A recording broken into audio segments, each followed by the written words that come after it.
ఓం సాయిరామ్. శ్రీ మాతృ సాయి సాయి సమర్థుని నిత్య పారాయణ గ్రంథం.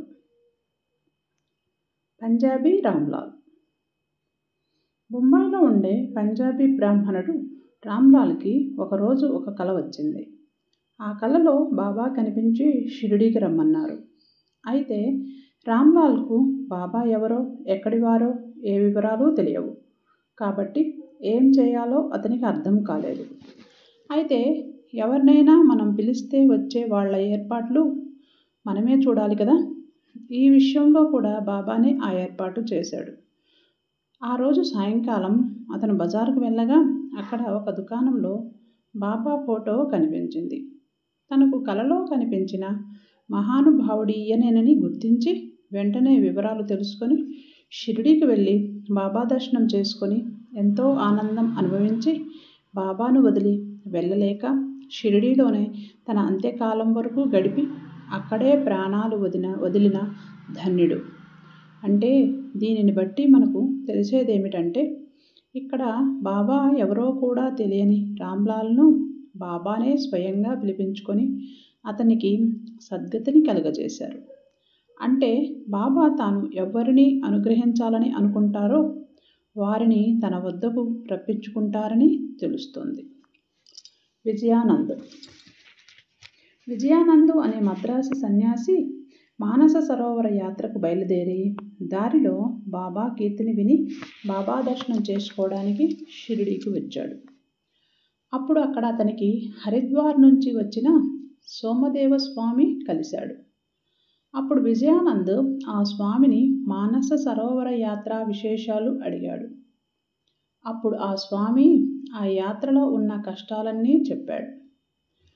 మానస సరోవరం గంగోత్రికి 500 మైళ్ళ పైన ఉన్నదని, ప్రతి 50 క్రోసుల దూరానికి భాష మారిపోతుంటుందని, అక్కడి ప్రజలు చాలా అనుమానస్తులు కాబట్టి వాళ్ళు యాత్రికులను రకరకాలుగా ఇబ్బంది పెడుతుంటారని చెప్పాడు.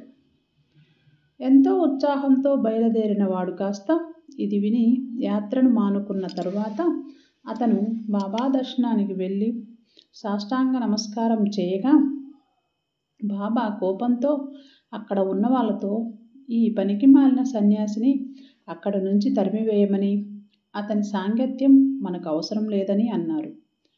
అవును మరి, ఎంతో ఉత్సాహంగా బయలుదేరిన వాడు ఎవరో ఏదో చెప్పారని తన సంకల్పాన్ని మర్చిపోయి తన ప్రయాణాన్ని మానుకోవడమేమిటి? సన్యాసి అంటే దేని మీద అభిమానం ఉండకూడదు. మరి అలాంటిది ఈ విజయానందు శరీరం మీద ప్రేమతో యాత్రను మానుకున్నాడు.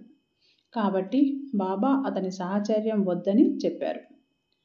సన్యాసికి బాబా తత్వం తెలియకపోవడం వల్ల ఇది వినగానే అసంతృప్తి చెందాడు. అయితే అప్పుడు ఉదయం దర్బారు జరిగే సమయం. మసీదు భక్తులతో నిండిపోయింది. భక్తులందరూ బాబాను రకరకాలుగా పూజిస్తున్నారు. కొందరు బాబా పాదాలకు అత్తరు చందనాలు రాస్తున్నారు. కొందరు బాబాకు అభిషేకం చేస్తున్నారు. కొందరు కళ్ళకద్దుకుంటున్నారు. ఈ విధంగా జాతి మత భేదాలు లేకుండా అందరూ ఎవరి మనసుకు తోచినట్లు వాళ్ళు సేవ చేసుకుంటున్నారు. బాబా ఎంతో ప్రసన్నంగా అందరి సేవలు గ్రహిస్తూ ఉండడం చూసి ఈ విజయానంద్కి బాబా తనను కోపగించినా అతనికి మాత్రం బాబా మీద ప్రేమ కలిగింది. ఎందుకంటే బాబా తన భక్తుల పూజలను గ్రహించడం చూస్తే ఆ సన్యాసికి ఎంతో ఆనందం కలిగి అతను ఆ స్థలం వదిలి వెళ్ళలేక అక్కడే కూర్చుండిపోయాడు. ఆ రకంగా 2 రోజులు గడిచాయి. తరువాత అతని తల్లి ప్రాణాపాయ స్థితిలో ఉందని అతనికి ఉత్తరం వచ్చింది. ఆఖరి చూపు కోసం అతను తల్లి దగ్గరికి వెళ్ళాలనుకున్నాడు. అయితే షిరిడీలో ప్రవేశించిన తరువాత ఎవరైనా సరే బాబా అనుమతితోనే షిరిడీ వదిలి వెళ్ళాలి. కాబట్టి అతను బాబా అనుమతి కోసం వచ్చి తన తల్లి సంగతి చెప్పి తన తల్లిని చూడాలనుకుంటున్నానని చెప్పాడు. అయితే సర్వజ్ఞుడైన బాబా ఆ తల్లి అప్పటికే చనిపోయినట్లు గ్రహించి అతని తల్లిని అంత ప్రేమించిన వాడైతే సన్యాసమెందుకు పుంజుకుంటానని అడుగుతూ కాషాయ బట్టలు కట్టిన వానికి దేని మీద అభిమానం ఉండకూడదు. కాబట్టి వాడాకు వెళ్ళి ఓపికతో కొద్ది రోజులు కూర్చోమని చెప్పారు. ఎవరైతే భగవంతుని పాదాలకు శరణాగతి పొందుతారో వాళ్ళు సకల కష్టాల నుంచి తప్పించుకుంటారు. అంతేకాక ఎవరైతే భగవంతుని ధ్యానము చేసి మననము చేస్తారో భగవంతుడు వాళ్లకు పరుగున వచ్చి సాయం చేస్తాడని చెప్పి విజయానందుని పుణ్యము ఎక్కువ కావడం వల్ల షిరిడీకి రాగలిగాడని చెప్పి మనస్సును ప్రశాంతంగా ఉంచుకొని శ్రద్ధతో భాగవతమును 3 సప్తాహాలు పారాయణ చేస్తే అతని భ్రమలు తొలగి శాంతి చేకూరుతుందని చెప్పారు. విజయానందుని మరణం కూడా దగ్గర పడడం వలన బాబా అతని చేత భగవద్ధ్యానం మొదలుపెట్టించారు. విజయానందుడు బాబా చెప్పిన ప్రకారం మర్నాటి నుంచి నిర్మలమైన మనస్సుతో లెండీబాగులో ప్రశాంతంగా కూర్చొని భాగవతం 2 పారాయణములు పూర్తి చేశాక అలసిపోయాడు. వాడాకు వచ్చి 2 రోజులుండి 3వ రోజు బడేబాబా ఒళ్ళో తలపెట్టుకొని ప్రాణాలు వదిలాడు. బాబా ఒక రోజంతా శవాన్ని అలాగే ఉంచమన్నారు.